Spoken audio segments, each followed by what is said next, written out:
नमस्कार दोस्तों, आपका स्वागत है YouTube चैनल एसके टेक्नोलॉजी पर। तो बहुत ही अच्छी अपडेट है। इसमें मैं जो चीज़ें आपको करेक्शन या फिर आपके स्टेटस संबंधित इतने सवाल थे, आप टेलीग्राम पे पूछ रहे हो, इंस्टाग्राम पे मैं जवाब नहीं दे पाऊंगा, थोड़ा कम एक्टिव हूँ हर जगह पे। सो मैं इस वीडियो की तैयारी कर रहा था। बेसिकली मैं प्रूफ ढूंढ रहा था जिससे आप लोगों को स्टेटस संबंधित जो भी आपके सवाल हैं उनके जवाब ढूंढने मुझे काफ़ी टाइम लग रहा था। सो मेरे पास इस वीडियो के अंदर मैं आपको 2-3 ऐसी चीज़ें दिखाऊंगा जो प्रूफ के साथ, उनसे आपको बिल्कुल प्रूफ के साथ आइडिया लग जाएगा कि आपका जो स्टेटस है उसका सुधार क्या करना है। जैसे कुछ स्टेटस ऐसे थे जिनका मुझे भी कोई डायरेक्ट सॉल्यूशन नहीं पता चला था, तो वो चीजें इस वीडियो के अंदर कवर करूंगा और आपको प्रूफ भी दिखाऊंगा। सो चलिए चलते हैं वीडियो की तरफ। लेकिन उससे पहले वीडियो को फटाफट से सब लोग लाइक कर दीजिए जितने भी लोग देख रहे हैं, और जो इस पहली बार चैनल वीडियो देख रहे हैं वो लोग सब्सक्राइब कर ले और बेल आइकन प्रेस कर दे ताकि आप कोई भी नोटिफिकेशन नई वीडियो की आप मिस ना करो। सो चलिए चलते हैं, पहले अपडेट से शुरू करते हैं। जो मेरे पास आर्टिकल है कुछ न्यूज के, वहां से शुरू करते हैं। तो सबसे पहला आर्टिकल है, ये देखिए आप, लखनऊ की खबर है। देखिए ये बेसिकली आप लोग का एक स्टेटस आ रहा है ना, यूपी बोर्ड डेटाबेस मिसमैच वाला, जो आपको वो जनरली किसको आ रहा है, आईसीएससी और सीबीएसई को। तो सेम चीज को एक न्यूज एजेंसी ने प्रिंट किया, जो मैंने बात आप लोग कल समझाई थी वही सेम प्रिंट किया। देखिए, स्कॉलरशिप के लिए आवेदन करने वाले सीबीएसई और आईसीएससी बोर्ड के छात्रों को समाज कल्याण विभाग के अफसरों की गलती का खामियाजा भुगतना पड़ रहा है, मतलब उनकी गलती का।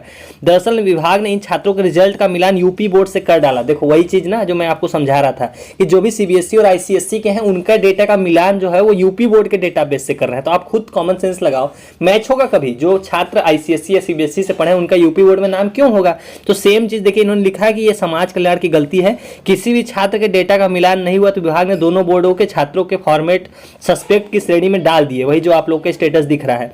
अब ऐसे में छात्र विभाग के चक्कर लगाने और खुद ही फॉर्म का वेरिफिकेशन करवाने को मजबूर है। वही जो आप लोग मतलब इधर उधर भाग रहे हो, वही चीज इन्होंने लिखी हुई है। पूरा पढ़ लेते हैं। समाज कल्याण विभाग में स्कॉलरशिप के लिए ऑनलाइन आवेदन होते हैं। आवेदन के बाद छात्रों का 12वीं का रिकॉर्ड बोर्ड के डेटा से मिलाया जाता है। सही पाए जाने पर फॉर्म आगे की प्रक्रिया अप्रूव किया जाता है। इस दौरान उनके रिजल्ट में कुछ खामी होती है तो उनके फॉर्म को सस्पेक्ट श्रेणी में डाल दिए जाते हैं। वही विभाग के पास यूपी बोर्ड के छात्रों का डेटा है, जबकि स्कॉलरशिप के लिए सीबीएसई, आईसीएसई और दूसरे राज्यों के बोर्डों से 12वीं पास करने वाले छात्र भी आवेदन करते हैं। लेकिन इसके बावजूद आप लोग का जो है डेटा वो लोग यूपी बोर्ड से मैच करा दिए। सैकड़ों फॉर्म सस्पेक्ट श्रेणी में डाले जाने की गलती सामने आने वाला विभाग स्कूलों के जरिए इनका वेरिफिकेशन करवा रहा है। इसके लिए कई स्कूलों ने पास आउट छात्रों का डेटा विभाग को भेजा। इसके लिए स्कॉलरशिप के लिए आवेदन करने वाले छात्रों से कहा जा रहा है कि अपना फॉर्म स्कूल से वेरीफाई कराएं ताकि उन्हें अप्रूव किया जा सके। तो यहाँ से आपको एक सोल्यूशन भी आइडिया लग रहा होगा कि क्या करना है। तो ये कुल मिला के समाज कल्याण की गलती है, उनके पास डेटा है ही नहीं, वो यूपी बोर्ड के डेटा से आपका मैच करा रहे हैं, इसलिए आपको दिखा रहा होगा। अब एक और आपको नोटिस दिखाता हूँ, उससे और आप लोगों को क्लियर हो जाएगा। उसके बाद में स्टेटस आप लोगों ने जो मुझे भेजा वो भी कवर करेंगे, तो उनमें भी मैं आपको सोल्यूशन बताऊंगा। पर ये नोटिस आपको देखना जरूरी है, इसलिए मैं आपको दिखा रहा हूँ। ये जिसका स्टेटस होगा, देखिए ये है क्या, ये 9 जनवरी का नोटिस है, महात्मा गांधी काशी विद्यापीठ विश्वविद्यालय का है, लेकिन आप लोगों के काम का है। अवगत कराना है कि सत्र 2021-22 छात्रवृत्ति एवं शुल्क प्रतिपूर्ति, ये 21-22 गलत लिखा हुआ है, ये 22-23 होना चाहिए। जिनके सत्र 22-23 के छात्रवृत्ति एवं शुल्क प्रतिपूर्ति में वर्तमान स्थिति यानी कि करंट स्टेटस जांच में प्रमोटेड विथ मार्क्स प्रदर्शित हो रहा है, मतलब जिनका भी current status promoted with marks हो रहा है, उनका सोल्यूशन भी यही है कि देखिए उनको करना क्या है। उनका ये इन्होंने अपने विश्वविद्यालय की बात की, पर ये एप्लीकेबल आप लोग के लिए भी होता है। उनको क्या करना, प्रिंट आउट अपना लेना है दोनों सेमेस्टर का, और उसकी फोटो कॉपी ले जाकर जो है कि ये अपने उसमें जमा करना है, अपने स्कूल में कॉलेज में जहाँ पढ़ते उनको जमा करना है, और उस स्कूल कॉलेज को क्या करना है, वो डेटा वो DWO तक पहुंचाएंगे। बेसिकली ये इसमें लिखा हुआ है, इस नोटिस में। ये डाल दूंगा मैं टेलीग्राम चैनल पे। और उससे भी इंपॉर्टेंट अब एक और नोटिस आपको दिखा था, इसीलिए मैं बात की थी कि मैंने 3 इसमें आपको नोटिस दिखाऊंगा, जिससे आप लोगों को प्रूफ मिल जाएगा, एक आइडिया लग जाएगा कि आपके स्टेटस में आपको क्या करना पड़ेगा। सो ये यूपी स्कॉलरशिप का ये ऑफिशियल है, मतलब उनके थ्रू। देखिए एक चीज़ आपको दिखाता हूँ, हालांकि ये इस साल का नहीं है लेकिन आपके काम का है, क्योंकि इस साल है कोई भी साल हो आपके लिए एप्लीकेबल सेम चीज़ें होती हैं। जिन छात्र छात्राओं की स्टेटस में हाई स्कूल का रोल नंबर मिसमैच दिखा रहा है, जिनका भी मतलब हाई स्कूल का रोल नंबर से मिसमैच का कोई भी स्टेटस हो, उन सभी छात्र छात्राओं को अपनी हाई स्कूल की सर्टिफिकेट की कॉपी, स्कॉलरशिप फॉर्म का स्टेटस अपने कॉलेज में जमा कर देना है। सिंपल सा, बस आपको यही करना और कॉलेज आपका वो आगे फॉरवर्ड करेगा। सो इसका सोल्यूशन देखो यहाँ पे इन्होंने साफ साफ लिखा हुआ है। सो ये तीनों नोटिस तो आपने समझ गए होंगे। आपको अब आपको स्टेटस वाइज ये चीजें समझाऊंगा मैं कि स्टेटस वाइज आपको एग्जैक्टली क्या करना है इन सभी नोटिस के अलावा। सो सबसे कॉमन और सबसे ज़्यादा जो स्टेटस है वो आप लोगों का ये है, अटेंडेंस परसेंट लेस देन। तो इसका सॉल्यूशन सिंपल है कि अटेंडेंस परसेंट जो आपको 67 है, इसको 75 कॉलेज करेगा, उनसे बात करो। और जो इनरोलमेंट रोल नंबर ये मिसमैच आ रहा है, उसका आपको सिंपल सा सॉल्यूशन ये है कि आपको क्या करना है, अगर आपने देखो देख लिया, आपको एक बात का ध्यान रखना है कि आपको करेक्शन मतलब अगर गलत है तो कर लेना है, अगर नहीं है तो आपको फोटो कॉपी अपने रिजल्ट की और स्टेटस की ले जाके आपको कॉलेज में सबमिट कर देनी है, आगे वो लोग कर देंगे। बस आपको सिंपल सा यही करना है। इन स्टेटस वालों को और कुछ भाग दौड़ नहीं करनी। अगर उनके फॉर्म में कुछ भी गलत नहीं है, बस आप सिंपल अपने रिजल्ट की फोटोकॉपी लो, स्टेटस की फोटोकॉपी लो और स्कूल या कॉलेज में जहाँ भी हो उनको सबमिट कर दो। उनका काम है, आगे का वो लोग देख लेंगे। उन तक DW की इन्फॉर्मेशन आ गई होगी या आ जाएगी आगे जाके। अब आ रहा है डुप्लीकेट इनकम सर्टिफिकेट नंबर। तो जिनका भी डुप्लीकेट इनकम सर्टिफिकेट आ रहा है, हालांकि इसका कोई डायरेक्ट ऐसे तो नहीं आया है, मतलब कि डायरेक्ट इसका सोल्यूशन, लेकिन मैं इसका सोल्यूशन आप लोग बहुत ज़्यादा पूछो तो मैं बता देता हूँ। इसके दो पॉसिबल सोल्यूशन है, आपको ही पता है। डुप्लीकेट इनकम सर्टिफिकेट इसलिए आ रहा है क्योंकि आपने अपने फादर के नाम का इनकम सर्टिफिकेट यूज किया है, आप लोग यूज करते आ रहे हो पिछले सालों से भी। सो इस बार भी हो जाना चाहिए वेरीफाई, लेकिन इस बार लोग हाईलाइट करें। इसका सोल्यूशन आपको ही पता है, डायरेक्ट सोल्यूशन ये है कि अगर आप नया इनकम सर्टिफिकेट लगा दोगे तो ये सॉल्व हो जाएगा, मतलब नया इनकम सर्टिफिकेट। लेकिन आपके जो करेक्शन का पोर्टल है उसमें इनकम सर्टिफिकेट एडिट करने का ऑप्शन नहीं आ रहा है, तो पहला ऑप्शन तो आपका कट हो गया। दूसरा क्या बचता है? दूसरा ये बचता क्या है, इसमें कोई सोल्यूशन नहीं है। आप इसमें ये कर सकते हो कि आप पिछले कई सालों से आपका मतलब इसी सेम अपने फादर के इनकम सर्टिफिकेट से स्कॉलरशिप आती रही है, तो उम्मीद है कि इस बार भी आ जाएगी, इससे दिक्कत नहीं होगा। बस ये एक लोग हाईलाइट कर रहे हैं, आपको सस्पेक्ट लिस्ट में इन्होंने डाल दिया है। सो इसका डायरेक्ट सोल्यूशन ये है कि आप क्या बोलते हैं, एक बार तो कॉलेज में बात कर लो कि फोटोकॉपी दे के उनके यहाँ से हो जाएगा, या फिर आपको DW ऑफिस जाना पड़ सकता है, क्योंकि इसका ऐसा डायरेक्ट कोई सोल्यूशन नहीं है। क्योंकि आप इतने कम टाइम में ना तो इनकम सर्टिफिकेट बनवा सकते हो, ना ही करेक्शन में सुधार कर सकते हो। तो ये चीज़ तो हो गई। अब अगला स्टेटस ले लेते हैं। ये इसमें आपको दो चीज़ें दिख रही होगी, इसका सोल्यूशन मैं ऑलरेडी डिस्कस कर चुका हूं तो ये नहीं बताऊंगा। ये आपको बैंक जाके कराना पड़ेगा, जो मैंने आप लोग थंबनेल में देख पा रहे हो। सो यही वो लोग हैं जिनको बैंक से कराना पड़ेगा, तो बैंक से ये वाला काम बैंक से होगा। और दूसरा काम है UP board, ICSE board, high school. तो इसका मैंने आपको वो न्यूज़ बताया था ना कि ये DW की गलती है, वो लोग आपका डेटा यूपी बोर्ड के डेटाबेस से मैच करा रहा है, इसलिए मिसमैच आ रहा है। तो इसका सोल्यूशन यही है कि आपको क्या करना है, अपना जो 10th और 12th जो भी है उसकी मार्कशीट की फोटोकॉपी आपको ले जानी है और अपने कॉलेज में ले जाके दे देनी है, स्टेटस के साथ में। मतलब ये वाला स्टेटस ले लो और साथ में अपनी फोटोकॉपी दे दो, कॉलेज वाला अपना करा लेगा। तो ये कोई बहुत बड़ा इशू नहीं है, ये सॉल्व हो जाएगा आपका, क्योंकि इसमें कुछ भी गलत नहीं है। अगला स्टेटस देखते हैं। उम्मीद करता हूँ इस बार आखिरी बार मैं स्टेटस की पे चीज़ें आपको समझा रहा हूँ, आपको आ जाएंगी, आपको सोल्यूशन मिल जाएगा।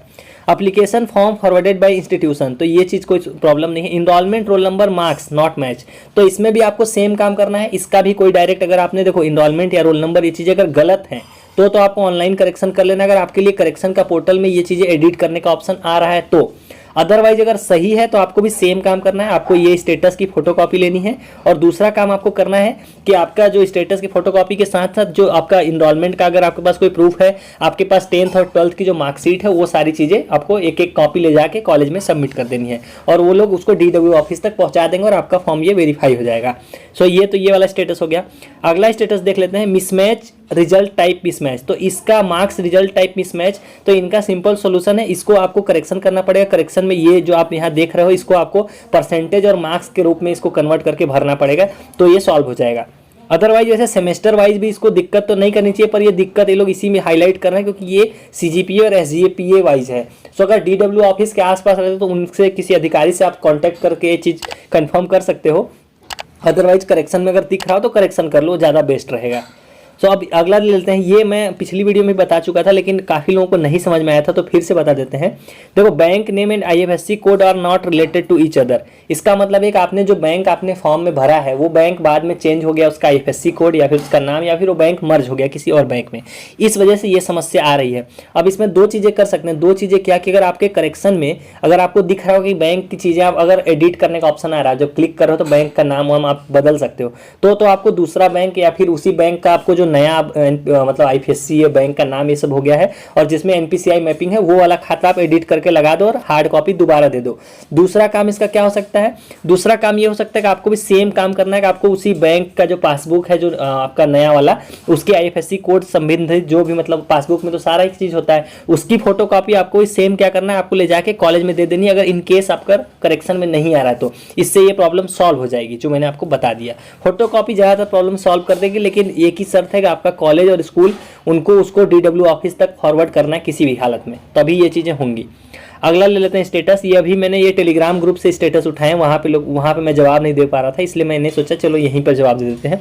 Marks result type mismatch, enrolment roll number marks not match with university uploaded data. इसका भी सेम सोल्यूशन है जो मैंने पीछे बताया। इसका भी अगर आपने मैच करा लिया, सब कुछ सही है, तो आपको सिर्फ क्या करना है, आपको अपने डॉक्यूमेंट और स्टेटस की फोटोकॉपी कॉलेज में दे देनी है और ये भी सॉल्व हो जाएगा। ये भी कोई बहुत बड़ा इशू नहीं है। अगला स्टेटस लेते हैं, bank name and IFSC code are not related. तो अभी मैंने बता दिया, उससे आपका ये प्रॉब्लम सॉल्व हो जाएगी। और नीचे आप स्टेटस में देख रहे हो application form forwarded by institution, तो ये कोई प्रॉब्लम नहीं है, पहले पॉइंट को काट दो। दूसरा है इनरोलमेंट रोल नंबर, तो इसमें भी आपको सेम काम करना है, आपको फोटोकॉपी अपनी जो है स्टेटस की और जो डॉक्यूमेंट है सारे जिसमें इनरोलमेंट नंबर लिखा हो, काउंसलिंग नंबर लिखा हो, 10-12 की मार्कशीट, ये सारी चीज़ें ले जाके आपको अपने कॉलेज में सबमिट कर देनी है और आपका प्रॉब्लम सॉल्व हो जाएगा, वो लोग उसको आगे कर देंगे। तो ये सारी चीज़ें थी और उम्मीद करता हूँ आपको अब आपको पूरा चीज़ समझ में आ गया हो कि किसका करेक्शन कैसे होना है। ऑनलाइन करेक्शन सिर्फ उसी केस में कीजिएगा। देखो ऑनलाइन करेक्शन के लिए मैं बार बार इसलिए बोलता हूँ क्योंकि ऑनलाइन करेक्शन करोगे तो आपका तीनों प्रोसेस दोबारा से होगा, दोबारा DW सारी चीज़ें जांच करेगा, इसलिए ऑनलाइन करेक्शन बड़े रेयर केस में ही करना, जब गलत आपको पता है तभी करना, अदरवाइज मत छूना ऑनलाइन करेक्शन को, नहीं तो दिक्कत कर सकता है आपको। तो ये सारी चीज़ें आपको समझ में आ गई, किसको कॉलेज में क्या फोटोकॉपी देनी है, ऑनलाइन में किसको करना है, बैंक से कौन सा करेक्शन होगा, DW से कौन सा होगा और कौन से में कोई सुधार नहीं होना है। कोई सुधार कौन से वाले नहीं करना वो मैंने नहीं बताया, वो उन लोगों को करना है जिनका मतलब मान लो रिस्पांस पेंडिंग बाई PFMS आ रहा हो, बैंक से वेरीफाई हो रखा हो, तो उनको अभी कुछ नहीं करना है, मतलब पेंडिंग DW है तो आपको बस इंतजार करना, उनको कोई भी करेक्शन नहीं करना है। सो ये सारी चीज़ें थी जो मैंने वीडियो में आपको अब कवर कर दी। उम्मीद करता हूँ अब आपको सारी चीज़ें क्लियर हो गई होंगी। सो चलिए गाइज, इस वाली वीडियो में इतना ही। अगर अभी भी आपके कोई डाउट्स हों तो आप मुझे इंस्टाग्राम पे, टेलीग्राम पे और ट्विटर पे जहाँ भी आपकी सुविधा हो आप मेरे से रीच आउट कर सकते हो। टेलीग्राम चैनल से जरूर जुड़ जाओ क्योंकि ये नोटिस आप ये सारी चीज़ें देख रहे हो चैनल पर मैं अपलोड कर देता हूँ, वहाँ पर DW के नंबर और सारी चीज़ें वहीं पर आती हैं। सो टेलीग्राम चैनल से जरूर जुड़ जाओ और इंस्टाग्राम से आप फॉलो कर सकते हो और सवाल पूछ सकते हो। सो